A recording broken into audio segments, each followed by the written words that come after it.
104.7 IFM.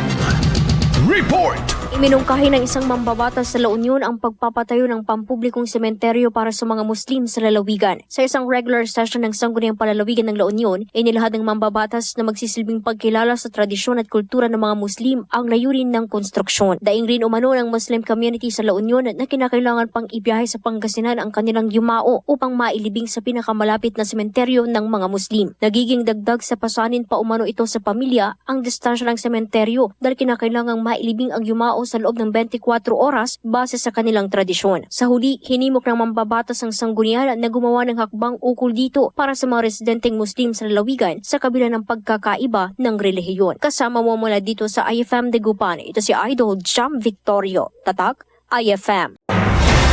IFM News. IFM News. IFM News.